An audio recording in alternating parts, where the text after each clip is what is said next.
Emotional একটা গল্প শোনাবো। আর ভিডিওর টাইটেল, থাম্বনেল আর ব্যাকগ্রাউন্ড দেখে বুঝে গেছেন যে আজকের গল্পটা কি নিয়ে হবে। হ্যাঁ, আজকের গল্পটা হবে হচ্ছে সুন্দরবন নিয়ে।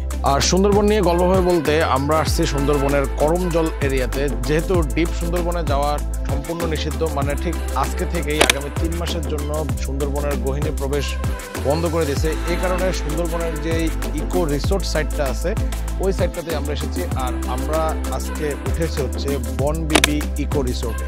সুন্দরবন ভ্রমণের আজকে হচ্ছে প্রথম পর্ব। আর এই প্রথম পর্বে আপনাদের সাথে শেয়ার করব কিভাবে ঢাকা থেকে এই বনবিবি রিসোর্ট পর্যন্ত আমরা পৌঁছালাম। সুন্দরবন আসার উদ্দেশ্যে আমরা আরো 2 দিন আগে ঢাকা থেকে টিকিট কেটে ফেলি। আর আমাদের টিকিট কাটা হয় মিরপুর 10 নম্বর থেকে। 10 নম্বর থেকে আমাদের বাস ছাড়ার কথা ছিল রাত 11টায়, কিন্তু প্রথমেই বিড়ম্বনার সৃষ্টি হয়। রাত 11টার বাস ছাড়ে হচ্ছে রাত 12টায়, যে কারণে আমাদের ঢাকা থেকে বাস বের হতেও বেশ খানিকটা সময় লেগে যায়। আর এই সুন্দরবন ভ্রমণে আমরা আসছি 3 জন, আমি, সানি আর তৌকির ভাই। আর সানি ভাইয়ের কথা ছিল হচ্ছে তারা মিরপুর থেকে বাসে উঠবে, আর আমি হচ্ছে ধুলাইপাড় থেকে বাসে উঠবো। আর সে কারণে আমি নির্ধারিত সময়ে ধুলাইপাড় পৌঁছে যাই। তবে মিরপুরে বাস আসতে 1 ঘন্টা লেট হয়, যে কারণে ধুলাইপাড় আমাকে প্রায় 1.5 ঘন্টা সময় অপেক্ষা করতে হয় বাসের জন্য। আর 1 ঘন্টা লেট করে ভদ্রলোক গাড়ি নিয়ে এসেছে। এখানে এত দেরিতে যাত্রা শুরু করলেও আমাদের বাস খুব সুন্দর আর স্মুথলি খুলনার দিকে এগিয়ে যাচ্ছিল। আমরা পদ্মা সেতু অতিক্রম করতে লাগলাম। 2022 সালের 25 জুন এই সেতু উদ্বোধন করা হয়। এই সেতুতে মোট 41টি স্প্যান বসানো হয়েছে। আর এই সেতু নির্মাণে খরচ করা হয়েছে 30,193 কোটি 39 লক্ষ টাকা। সেতুটি চালু হওয়ার পর বাংলাদেশের জিডিপি 1.2% বৃদ্ধি পেয়েছে। আর আজকে যখন 11টার বাস 12টার সময় ছাড়তেছিল, তখনই আমার মনে মনে হইতেছিল আর কি যে কিছু একটা, যে সুন্দর মতো আমরা ঠিকঠাক পৌঁছাতে পারলেই হয়। আর আমরা সুন্দর মতো ঠিকঠাক পৌঁছেও গেছি। অবশ্য সেটা খুলনা নয়, গোপালগঞ্জে, মানে গোপালগঞ্জ পুলিশ লাইনে। আর এখানে এসে আমরা আটকে গেছি মোটামুটি 30 মিনিট আগেই। আর মজার বিষয়টা হচ্ছে মোংলা থেকে সুন্দরবন যাওয়ার ট্রলার হচ্ছে সকাল 10টায়। আমাদের প্ল্যান ছিল আমরা ভোরে ভোরে পৌঁছে যাব, পৌঁছায় আমরা বাসায় যাব, বাসায় যেয়ে ফ্রেশ হয়ে নাস্তা করে তারপরে আমরা আবার মোংলার উদ্দেশ্যে রওনা হব। আল্লাহ বলতেছে রাখ, তোদেরকে আমি ফ্রেশ করতেছি। আর এখন যে অবস্থা দাঁড়াইছে, আমরা যেখানে আছি এখানে খুলনা থেকে একটা বাস আসতেছে, সেটা আসতে মোটামুটি 1-1.5 ঘন্টার বেশি সময় লাগবে। এরপরে আমাদেরকে এখান থেকে নিয়ে খুলনায় যাবে। খুলনায় যে খুলনা থেকে আবার আমরা মোংলায় যাব, তারপরে আমরা মোংলা থেকে আবার ট্রলারে করে সুন্দরবন যাব। এনা আজকে ফেনা বাইর করে দিচ্ছে। শুরুটা যে নৌকা দেখে হবে এটা তো আমি ভাবিনি। ভাই আপনি কিছু বলেন, এই বাসের একজন সম্মানিত যাত্রী, আপনি বলেন। আমি ভাবতেছিলাম এত তাড়াতাড়ি খুলনায় গেলে কি করবো। এই সত্যি কথা আমার জিজ্ঞাসা যে ভাই আমরা খুলনা যাওয়ার পর আমাদের কাজটা কি দেখছেন? আচ্ছা, বাস করে ঢিলে ঢিলে পর্যন্ত। ইয়েস, ওয়াও, আমি মানুষের ঘামে ভেজা রক্তের উপর দিয়ে আসছি। আর মোটামুটি 1.5 ঘন্টার মতো ওয়েট করে আমাদের বাস চলে আসছে। এবং আসার বিষয় হচ্ছে আমরা নন এসি বাসে আসছিলাম এবং আমাদেরকে এখন এসি বাসের সার্ভিস দিচ্ছে। এই যে এসি বাস পেয়ে সবাই আমাকে ছেড়ে আগে আগে চলে যাচ্ছে। আই এম নট খুশি। এই যে 1 ঘন্টা দেরি করার পরে এসি বাসে ওঠার অনুভূতিটা কেমন? 200 টাকা বেঁচে গেছে। যেহেতু আমাদের খুব ভোরে ভোরে খুলনায় পৌঁছানোর কথা, সেহেতু আমার প্ল্যান ছিল যে আমরা 3 জন সকালবেলা ভোরবেলা এসে আমাদের বাসায় চলে যাব। আমাদের বাসা থেকে সকালে নাস্তা করে ফ্রেশ হয়ে 3 জন ফ্রেশ মুডে সুন্দরবনের উদ্দেশ্যে রওনা হব। কিন্তু ওই যে রাতে প্রথম বিড়ম্বনা, তারপরে দ্বিতীয় বিড়ম্বনা। মোংলা থেকে আমাদের রিসোর্টে আসার যে বোট, সেটার টাইম ছিল সকাল 9:30টায়, যে কারণে আমরা বাসায় যেয়ে খুব তাড়াহুড়া করে নাস্তা করে তারপরে আবার বের হয়ে যাই। বের হয়ে আমরা রূপসা ঘাটে চলে আসি। আর আমরা রূপসা ঘাট পার হয়ে এপারে চলে আসছি। তৌকির ভাই আমাদের রিসোর্টের যে ম্যানেজার, তার সাথে কথা বলছে। আর সে বলছে যে আমরা এই পাশে এসে মোংলা যাওয়ার জন্য অ্যাভেলেবেল বাস পেয়ে যাব। আর এগুলো হচ্ছে সেই বাসের কন্ডিশন দেখে আমাদের কারোরই আর বাসে ওঠার ইচ্ছা হয় নাই। যেগুলো লোকাল বাস, এখান থেকে মোংলা যাইতে কম বেশি 1.5 ঘন্টার উপরে সময় লাগবে, যে কারণে আমরা ট্রাই করতেছি যে প্রাইভেট কারে যাওয়া যায় কিনা। কিন্তু এখানকার প্রাইভেট কারওয়ালা যে এতটা জমিদার সেটা আমরা বুঝি নাই। সকাল অলমোস্ট 9:30টার মতো বাজে, বাট কোনো প্রাইভেট কারে স্টেশনে আসে নাই। আর ফাইনালি আমাদের গাড়ি চলে আসছে। মানে এখন হচ্ছে আমরা এই গাড়িতে করেই মোংলার উদ্দেশ্যে রওনা হব। মানে একদম টায়ার্ড অবস্থা, তাড়াতাড়ি করে এখন রওনা হব।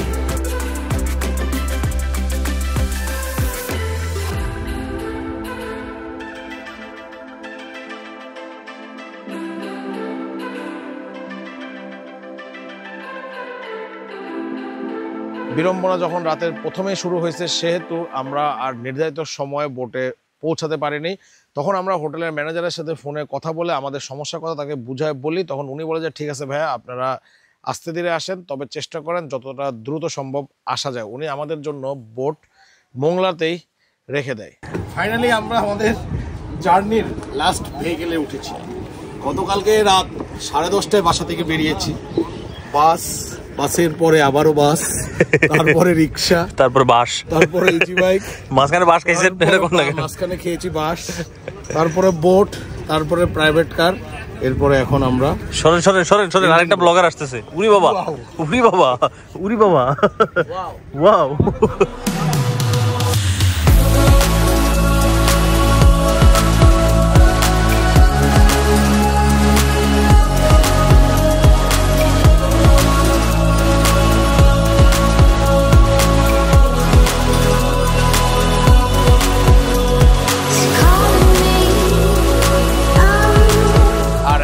আমরা সি প্লেনে আছি, মানে আমরা এখন সুন্দরবনের দিকে যাচ্ছি। আর আমরা একদম ভিতরের দিকে সুন্দরবনে না গেলেও ছোটবেলায় যে করম জলটাতে গিয়েছিলাম, সেই করম জলের আশেপাশেই হয়তোবা আমরা থাকবো। আর এটা নাকি রিসোর্ট ট্যুরিজম, যেটা শুনলাম একটু আগে আমাদের ক্যামেরার পিছনে যে ভদ্রলোক আছে তার কাছ থেকে।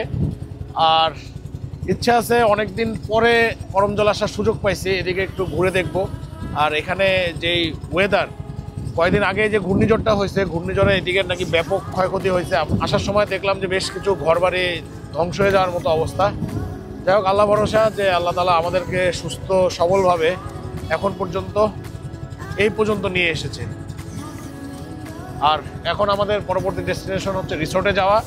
আর রিসোর্টে যাওয়ার পরে ফ্রেশ হইতে হবে আর রেস্ট করতে হবে। গতকালকে রাত্রে থেকে জার্নি শুরু হয়েছে, পরিবেশটা ভালো হওয়ার কারণে আমরা এখনও রিল্যাক্স আছি। আর যদি পরিবেশটা এরকম বাতাসময় না থাকতো তাহলে আমাদের অবস্থা একদম কাহিল।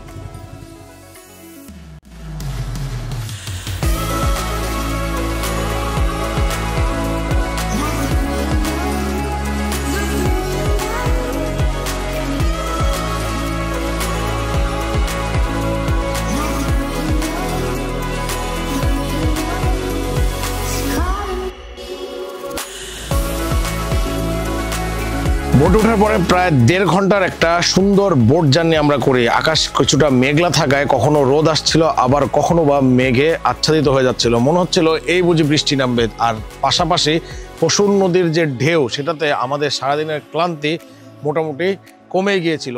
এভাবে আমরা 1.5 ঘন্টার নৌকা ভ্রমণ পার করে রিসোর্টে পৌঁছাই। আর রিসোর্টে আসার পরে আমাদের সাথে সর্বপ্রথম সাক্ষাৎ হচ্ছে এই রিসোর্টের বিড়াল ছানা।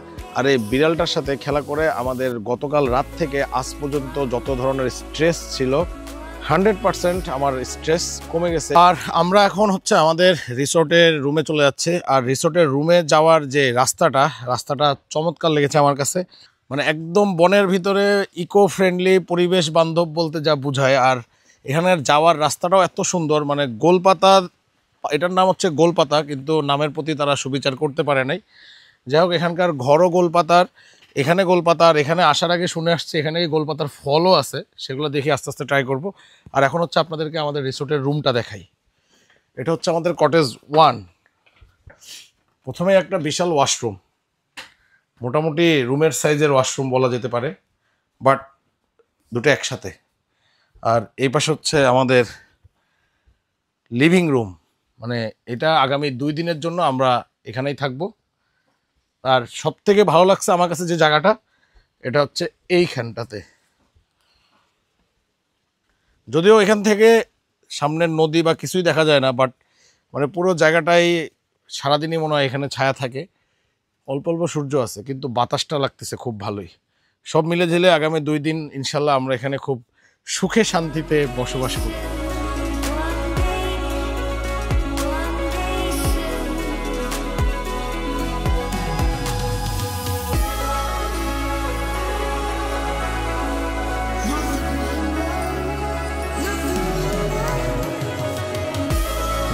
আমি বাসা থেকে বের হই রাত 11টায়, আর আমরা রিসোর্টে এসে পৌঁছাই অলমোস্ট 11:30টার দিকে। মানে আমাদের গতকালকে রাত থেকে আজকে পর্যন্ত প্রায় 12 ঘন্টা প্লাস জার্নি করে আমরা প্রচণ্ড পরিমাণ টায়ার্ড থাকি।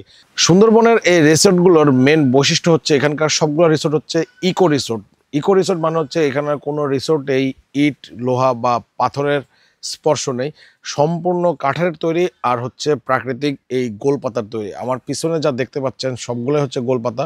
রিসোর্টের যে ছাউনি দেওয়া হয়েছে সেটা হচ্ছে গোলপাতার, যে কারণে এখানে প্রচণ্ড পরিমাণ গরমের মধ্যেও যথেষ্ট পরিমাণ বাতাস এবং তেমন একটা গরম আমাদের অনুভব হচ্ছে না। আমরা ঢাকা থেকে যখন খুলনায় আসছি এবং খুলনা থেকে মোংলা পর্যন্ত যাত্রা যতটুকু গরম আমরা অনুভব করছি, রিসোর্টে আসার পরে সেই গরম 50 ভাগে নেমে গেছে শুধুমাত্র এই গোলপাতার ইকো রুমে ঢোকার পরে।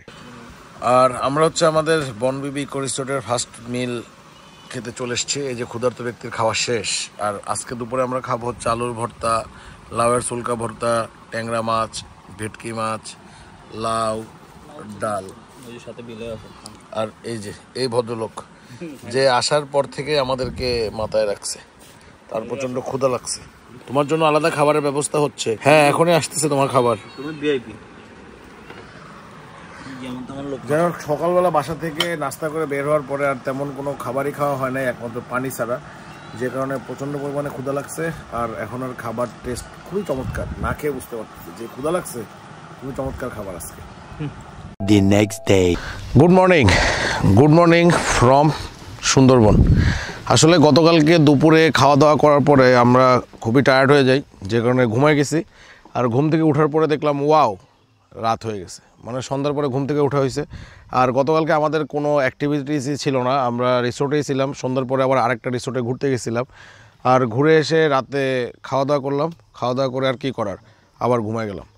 আর রাতের বেলা এখানে আমার কাছে একটা জিনিস ভালো লাগছে, সেটা হচ্ছে আমরা যেই ঘাটটা দিয়ে রিসোর্টে ঢুকছি, মানে রিসোর্টের সামনের যে সাইডটা, ওখানে একটু দূরে একটা বোট বাঁধা ছিল। বোটের লাল আর সবুজ আলোটা পানির উপর এত সুন্দর রিফ্লেক্ট হতেছিল। আমি প্রায় রাত 3টা পর্যন্ত ওখানে বসেছিলাম।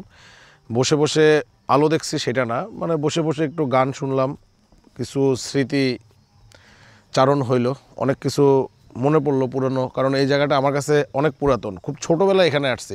তখন অবশ্যই এদিকে রিসোর্টও ছিল না। আব্বু নৌবাহিনীতে চাকরি করার সূত্রে এদিকে আসার সুযোগ হয়েছে, আব্বুর সাথে আসলাম, ফ্যামিলির সাথেও আসা হয়েছে। সেই জিনিসগুলো আবার রিমাইন্ডার হইতেছিল। আর আজকে হচ্ছে আমাদের এখানে ডে 2। এই ভিডিওটা তাহলে এই পর্যন্তই। সবাই সুস্থ থাকুন, ভালো থাকুন।